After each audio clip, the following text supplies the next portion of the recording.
All right. Ooh, little frog in my throat. Okay, shall we get started? Yes. Yep. All right. What I will do is I'll start with the mahia and go over the answer. So that's the stuff that's helping us tie into that previous lesson that predicting precipitates. And basically, you should be able to take two solutions, mix them together, tell me both ionic compounds, and then tell me if either of those ionic compounds would be solid. So let's get that document camera going. And let me just double check. I gave you guys sodium hydroxide and zinc chloride. So I'll write those both down.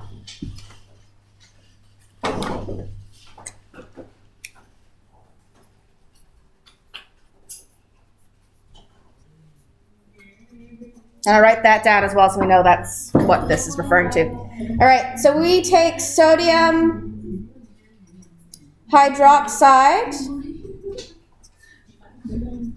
and we add it to zinc chloride. Now I'm going to hold off on doing the ionic formulas first because I just want to focus on that ability to understand how we mix the two solutions together and how do we kind of swap things around. So there's my little arrow because I don't have enough space horizontally to write my full equation. But I have sodium hydroxide and the zinc chloride. The first step that we need to do is swap around those anions. So the hydroxide is going to get swapped with the chloride. So that way I know what my two new products are. So those two new products are going to be sodium chloride and zinc hydroxide.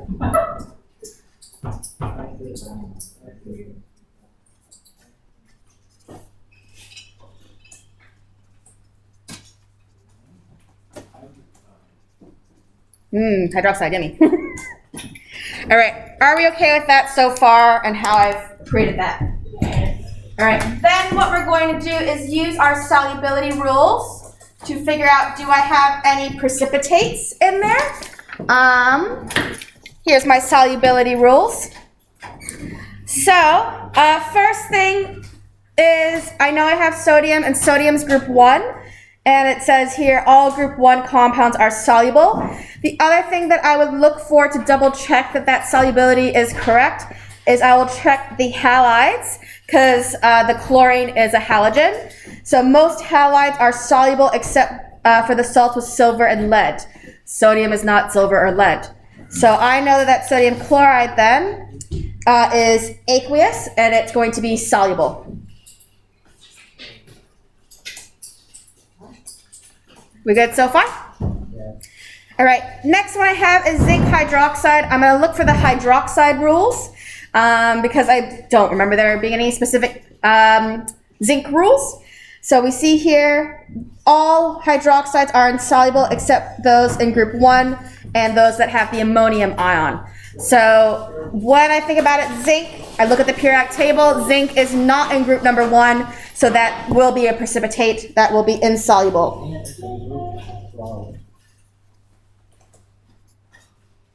And I'll abbreviate precipitate TPT.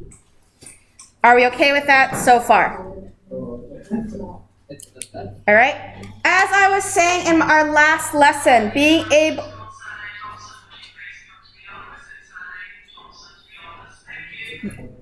As I was saying, one of the achieved requirements is identifying that precipitate. A requirement, not a requirement, but like achieve requirement, is identifying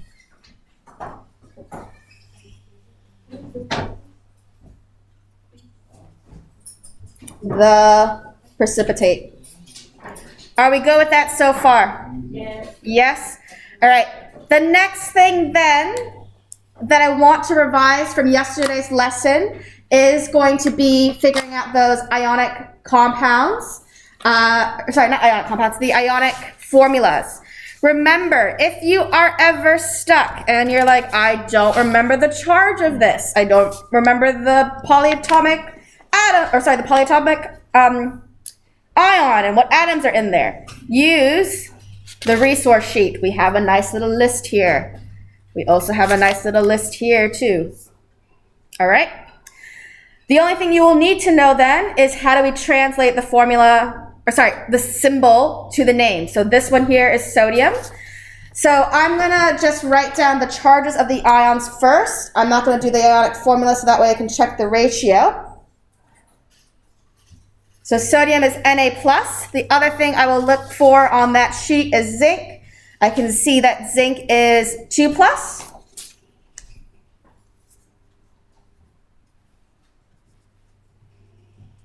Now let's look for my anions. So with anions, go to the other sheet.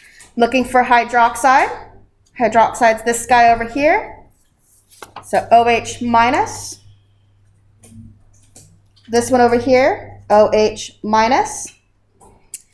And then the chloride is that one here with the 1. So even though you're not getting a table of ions this year, you can still figure it out. All right?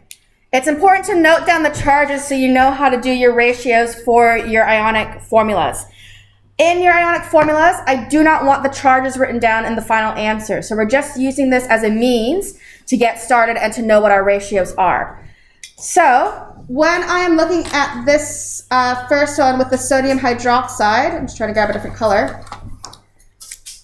I see that there's a +1 and a -1. So that is a 1-to-1 ratio. I don't need to worry about having multiple of any ions. I can just write NaOH and I am done. Are we good so far with that? All right. Zinc chloride. I see that zinc is a +2 and chloride is a -2. So I need another one of what? Chloride. The chloride. ZnCl2. Those subscripts and superscripts are really important. They're part of the language of chemistry. So if you get those wrong, I can't give you the points. All right. Next one is my sodium chloride. So when I'm looking at sodium chloride, I see +1, -1. I can just write it down. And the last one is zinc hydroxide. I see that's +2 and that's -1. So 2 of my hydroxides. If you wrote this down, you would be marked wrong. You need the brackets and you need a 2. Yes. If you make a mistake on the formula, you won't be then marked that you have identified the precipitate. So as your backup option, make sure you're writing the word. Okay? Very good idea. So that way we have a little safety net there. Are we good so far? Yes. All right. Keep moving on? Yes. Alrighty. Huh? Nothing? Okay. This is not a balanced equation, but I'll do balanced equations later in today's lesson because I don't want to overwhelm you guys too much. Does that sound like a good plan? This isn't a balanced equation, but I'll wait till later in the lesson to teach you balanced equations. Okay? So we're not overwhelmed. Cool. All right. To talk about how we identify an unknown cation. So we're going to be starting to use that flow chart. And we'll also be talking about the assessment and what the assessment format is. Does that sound good? All right. So today's lesson, the first thing I will do is I'll talk about identifying anions.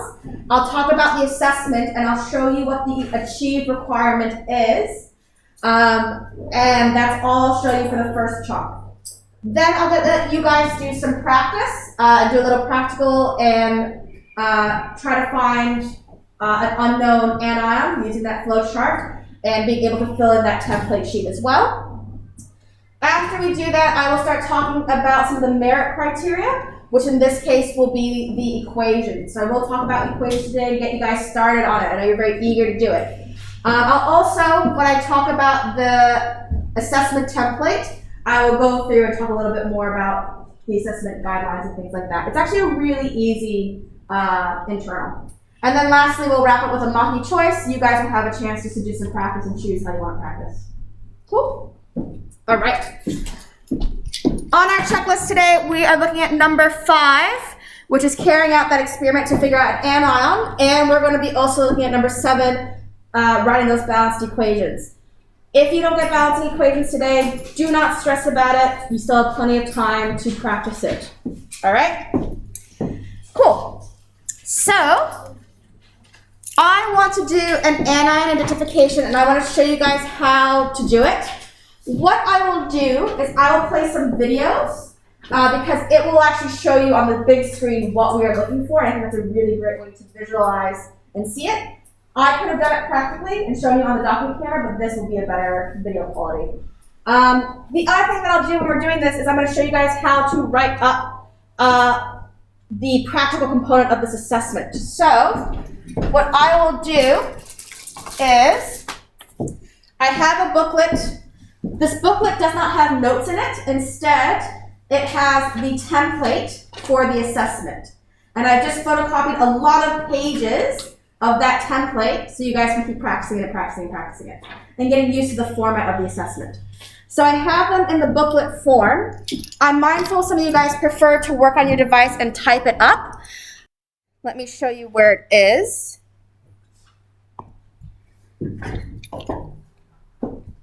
So here's our Google Classroom page. Here's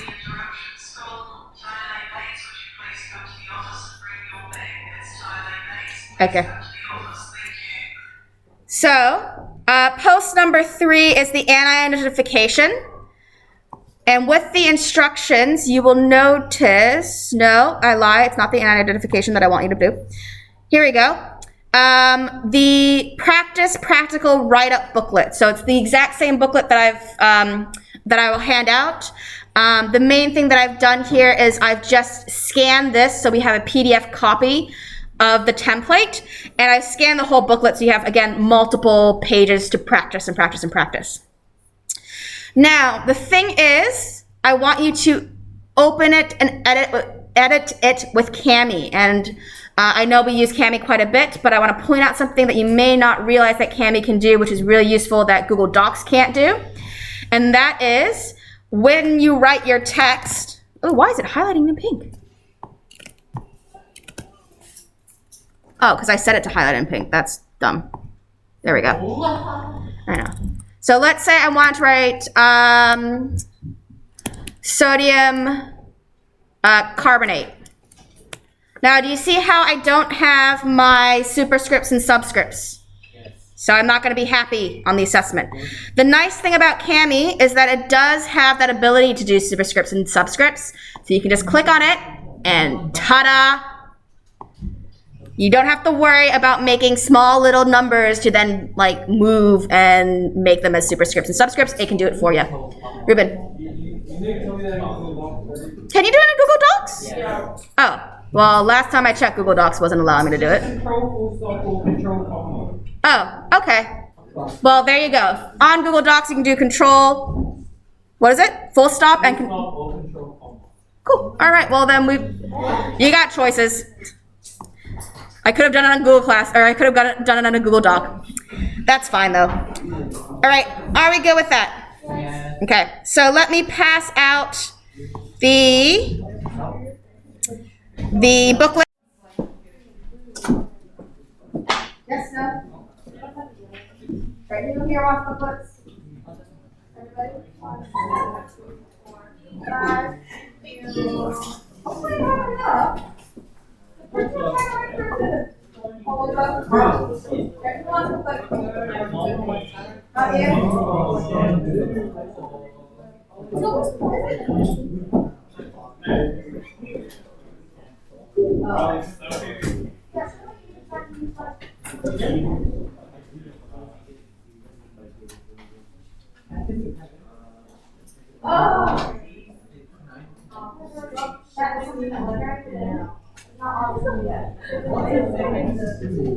3, 4, 5, 6.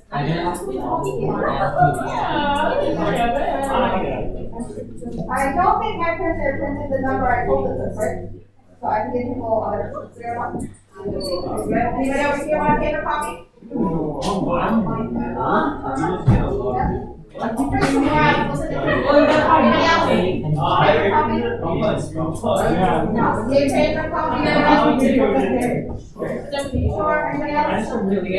And then If you change your mind, let me know. I do one more. All right. I have one more booklet for hard copy to write in. If you change your mind, let me know. I don't think the printer actually printed enough for one for everyone in class, so I can print some more if you guys want some more. I'll probably print some more anyway because I know there's people absent. All right. Ready? Cool. And we are going to do one of these ion identifications. Some things to know about.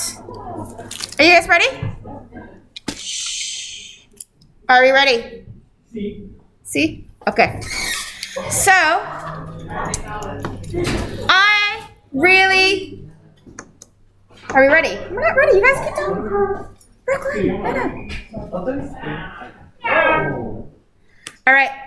So, I put this Science Scribe on my Google Classroom.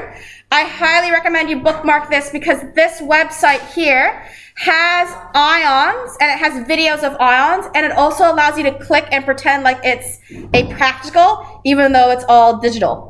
So I think that's really, really great for you guys to be able to do that. They have easy ones, they have normal ones, and they have stuff that Sandbox, which is stuff that doesn't actually have achieve or merit or excellence, but you can still practice the identification.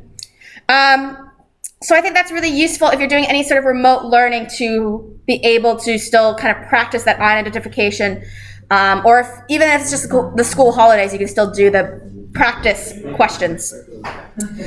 Are we okay with that so far? Also, fun fact, my friend is the one that runs this website, so yeah. I'm gonna plug his website because his website's really cool. It's Science Scribe, and he features videos of his golden retriever. Yeah. Where is it? Not in this section right here, but another section. So these are our unknowns. We are gonna do unknown n together. That's the Yeah, so let's write that down. I'm going to switch to the document camera. So, this question here that we're doing as an example is anion N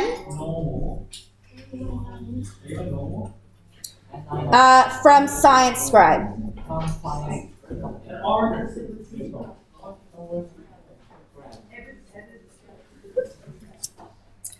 Cool? Would you like to know, buddy? Alrighty. Cool. Shall I begin? Yes. Okay. So if we're looking at our flow chart, the first thing we need to do whenever we're testing for an anion is add red litmus paper to see what happens. Yes. For the achieve, of the, which one? The yellow sheet? Yeah.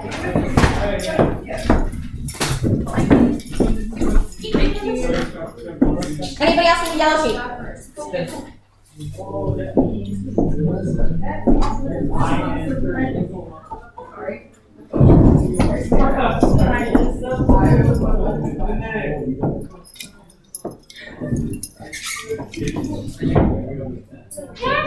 All right, Ruben, Hunter, Emma, are we ready? I know that website's really cool and you want to tinker and play, but I need to go through and show you what to do on this assessment, and then you guys can have the tomorrow and the second half of today to just tinker with the website. All right, so for this assessment, there's two sections to it. The first section is the practical section, which is what we're focusing on, and then the second section of the assessment is a little bit of a write-up. Let me get this assessment criteria up. So when it comes to the practical, it's all in this first section here. So carrying out an experiment to figure out an ionic compound, stating observations, identifying precipitates. Merit is that being able to do those equations, and then excellence is being able to balance something that's called a complex ion equation, which we'll talk about way later. So this is the practical section. Okay? All right, practical.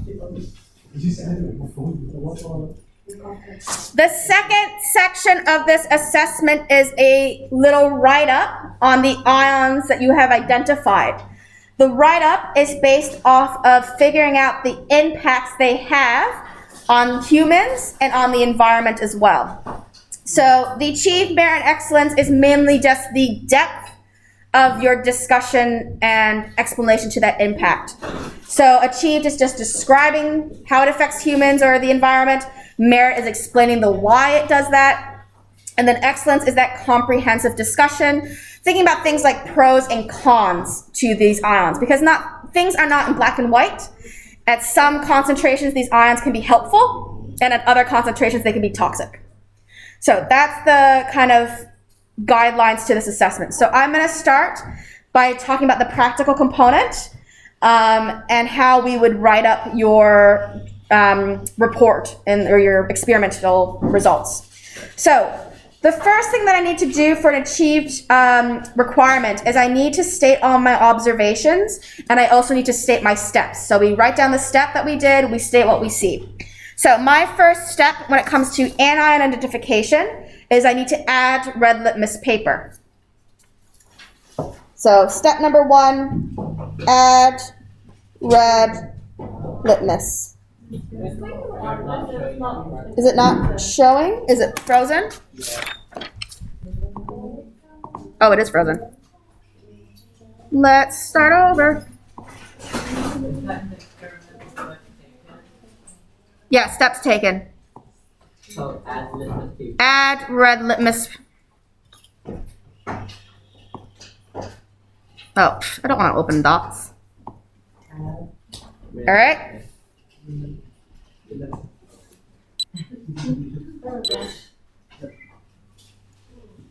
All right, cool. Yeah. So we've added red litmus paper, and then we need to state our observations. I like to write one all across, so that way I know all these steps are for my first step of this experiment. So let's watch the video and see what we see. So this is the anion N, and we're adding red litmus to see what happens. So there's our unknown solution. Don't know what that is. Water. And then we put the litmus paper in there. What color is that? And what color is it? It's still red. It's still red. It hasn't changed blue. So what we're doing with red litmus is we're seeing if it changes blue. Did it change blue? No. No. So we write in our observation, stays red. Now that's important for me to note, because then when I look at that flow chart, it helps me make my next decision. So if I look at my decision, we see that we're now at a fork in the road. I can go down or I can go across. Now, down. Because if I had my litmus paper go blue, I'd be going in this direction here. Yep. But my litmus paper hasn't turned blue, so I'm going down, and I then read what my next step is. Now, from doing that, it gives me a list of possible choices. So what we need to think about, I don't know if I should do it here. Yeah. So, just look. Identify, describe, identify. Oh, and explain my process of elimination. I'll start doing some of the merit stuff, actually. Okay? Because I think it makes sense logically here for me to do it. Okay? All right. So, from my second step, this is a merit requirement, so I'm going to put this in blue. Achieved is in red, merit will be in blue. I love color coding. All right. So one of the things you need to do for merit is you need to show that justification and what you're doing. So with it staying red, I can look and I can rule some things out. So I know it is not the hydroxide or the carbonate.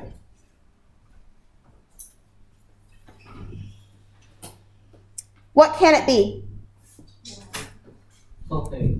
Can be the sulfate. What else could it be? Chloride, iodide, or nitrate.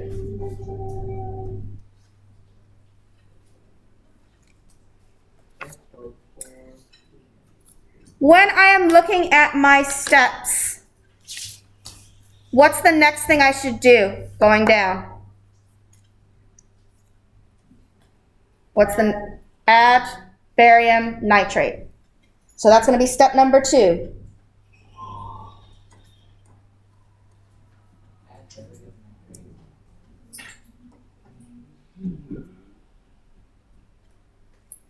Cool. So that would be my second step. All right, let's go back to that video. Now with that video, you see how he says choose an action? Yeah. So we're going to look here and we're going to choose the action that says new sample, add barium nitrate. Yes. Whoops. Oh, Alright. incorrect. Why did it not work? I think your friend like. Oh, is it dark? It worked the other day. Yeah, that's my friend, yeah. Why did it do that? It worked yesterday.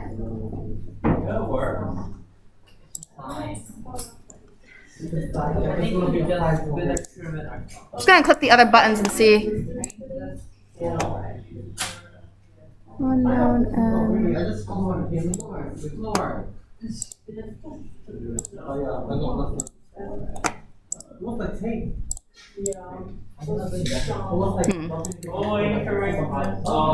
That's. I'm gonna try it through a different route. Maybe it'll work. It's okay, nice. We just need to teach you that's all. Okay. I don't know why it's not. It worked yesterday. Hold on. I'm just gonna go through each one. Thinking that one's wrong. You need to do something like that. Oh, his flow chart's different from mine. Interesting. That's okay. I see what he did. You see what you. Our flow charts are different. That's why. You know what? The flow chart he used and the flow chart I use are slightly different. That's why. Yeah. He did a different flow chart. That's okay. Anyway, no.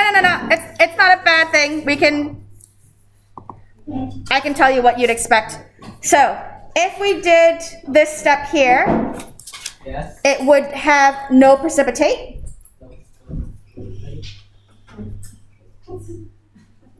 So if I was to justify what was going on, I know it is now not sulfate. Yes. Yeah. Not so big. So it still could be, Carbon, I mean, can be chloride, iodide, or the nitrate. Are you okay with that? He has a slightly different flow chart than I do. Doesn't hurt. We should also write in that we have a new sample. So you know what new sample means? no. It means that I get a new test tube. Yes. Yeah, new sample means new test tube. All right, are we okay with that? All right, since there was no white precipitate, we're gonna go down, and what's our next step? Add silver nitrate. So that's step number 3. Silver. As AG. And we should also say new sample as well. I keep forgetting to write new sample. Add AG.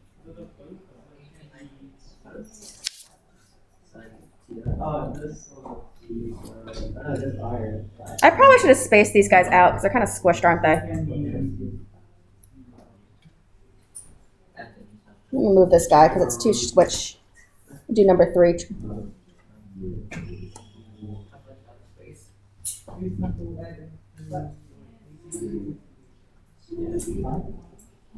Cool. All right, shall we watch the video? All right, here's our new sample.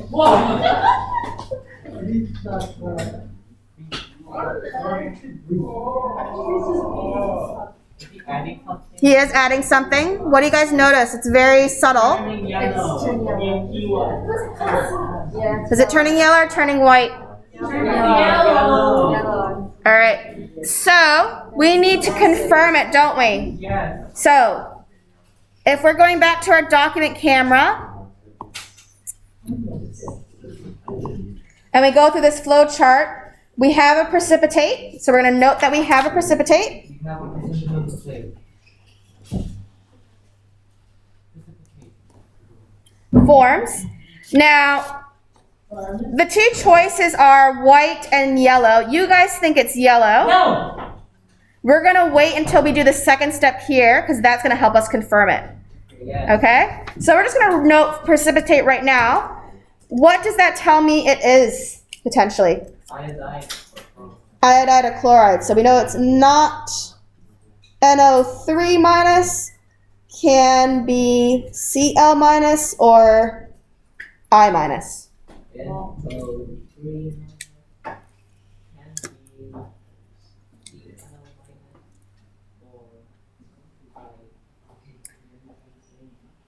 All right. Shall we think at our next step in that flow chart? What's number 4?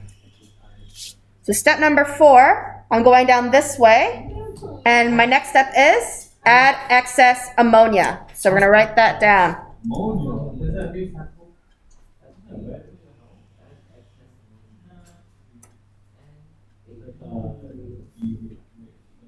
Cool?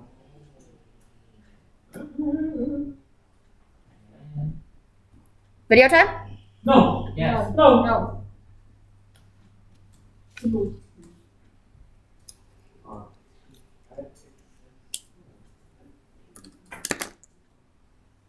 When does this period end? Can you move it? Okay. All right, so if we're looking at my actions, I see that I want to do that excess ammonia. Hopefully this one works. It's gonna be white. Watch this. All right, so now I'm looking to see, does that precipitate disappear or does it stay? If that precipitate disappears, it's chloride. If it remains, it is iodine. Iodine.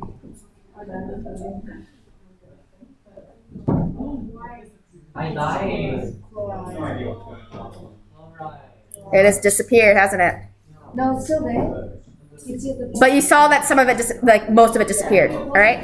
So the tricky thing about this assessment is some of these ions work very similarly, and some of them are very hard to distinguish. Like looking at that color, it was hard to see between white and yellow.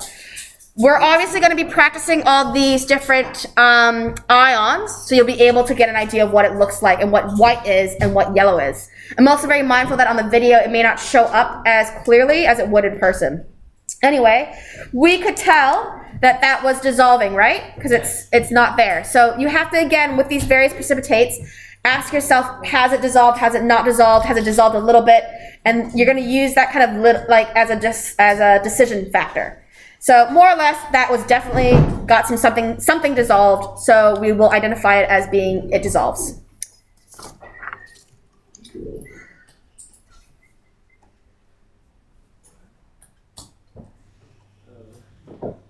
White PPT. Yeah. And so we'll note that that one was white as well, now that we've confirmed it. So since I have a white precipitate and it's dissolved, based off that flow chart, I have chloride.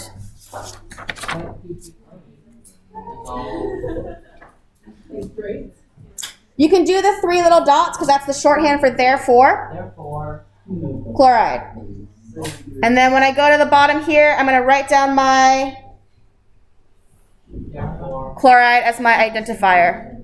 Actually, we should do that in red. the ion is Chloride. chloride. All right. There's still one more thing we need to do for the achieved, and that is for the precipitate. Yes. All right. So, which one of these had a precipitate? The third one. Did anyone else have a precipitate? No. So I don't need to worry about writing anything down for the other steps. So just for step number 3, I need to figure out what the precipitate is. All right. Now, I know that my precipitate as the anion has a chloride. So I can write chloride as my anion. What is my cation? Well, look to see what you added. We added silver nitrate. Now, which of these two is the positive ion? The silver. The silver is written first. If I'm not sure, go to your flow charts and check which one has a positive charge to it, because we always need a positive and negative. So I write down that that must have been silver chloride.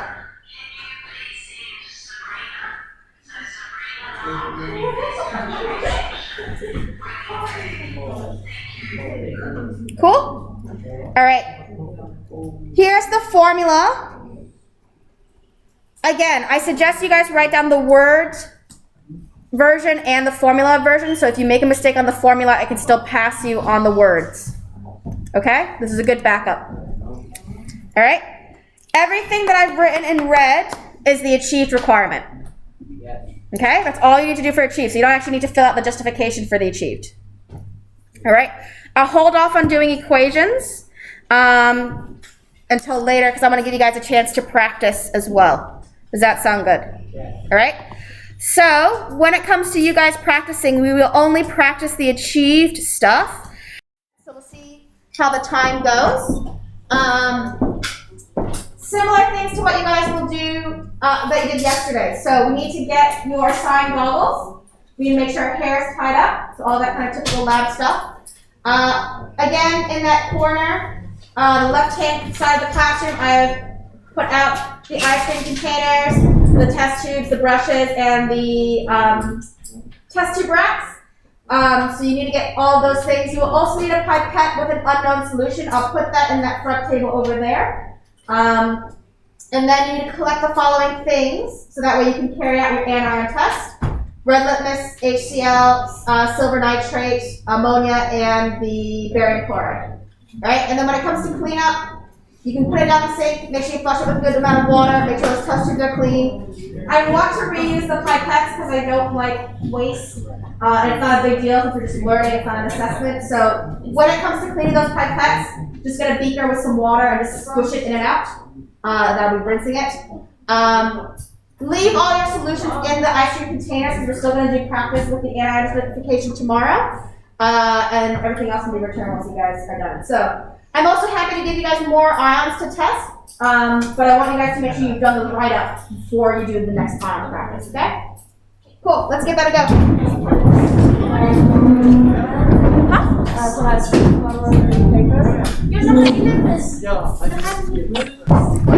All right, if you don't know or don't remember your number, I can look up your number. All right, so since we had the fire drill, we haven't been able to finish this lesson, but that's okay. So we will do the ionic equations in the next lesson, as well as giving you guys that Mahi choice, so you guys have a chance just to practice. But to summarize today, you guys should be able to use the ion identification flow chart. You should be able to carry out an experiment, and number 7 we'll work on tomorrow.